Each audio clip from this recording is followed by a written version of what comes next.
They say college is where you find yourself. But what if, one night, you find something much darker?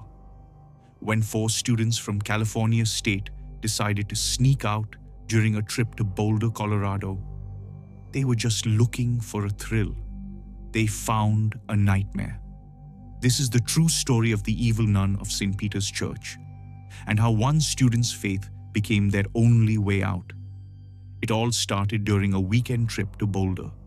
Students from California State University were visiting for a field excursion, staying at a quiet lodge near the mountains. That night, 3 boys, Ryan, Lucas, and Ethan, got bored. "Man, this trip is lame," Ryan muttered. "No parties, no fun, and they stuck the girls in a different lodge," Lucas complained. Ethan, the quiet one, hesitated. "Guys, maybe we should just stay in."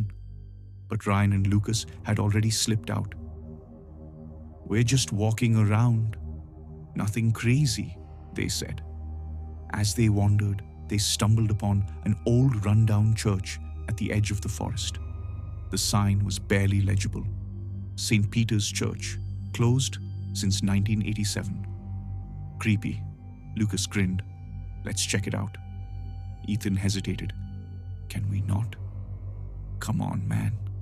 A little adventure never hurt anyone," Ryan said, shining his phone flashlight. Inside, the church was covered in dust and cobwebs. Bats scattered as the boys entered. "It's been abandoned for years," Ryan whispered, voice echoing. But something was off. Suddenly, the lights flickered. "What the hell? There's no power here," Ethan said, eyes wide. Then the church doors slammed shut behind them, on their own. They rushed to the door. It wouldn't budge. "Okay, not funny anymore," Lucas yelled. As they turned, they saw her, a nun, pale face, blood-red eyes, and she was floating. Ryan froze. Is this a prank? But no one moved. The nun stared into their souls and vanished into smoke. Then came the scream. They turned to see Lucas crawling on the floor, his eyes red, skin burning, and his voice not his own. Ethan and Ryan backed away, terrified. Lucas's body twisted unnaturally, his voice now a distorted whisper. "You shouldn't have come here." The nun had possessed him. Ryan shouted, "Why us? What do you want?"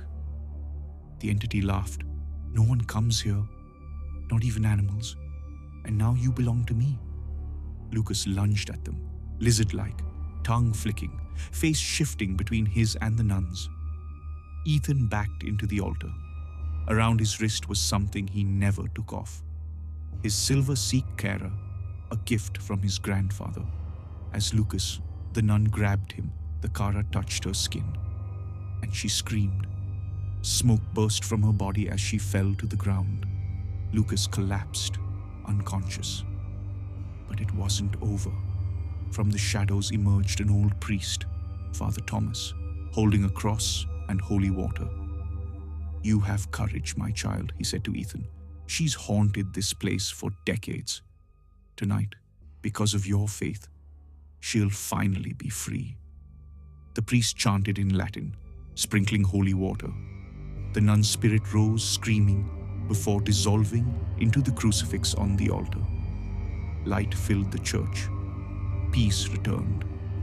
Lucas and Ryan were alive.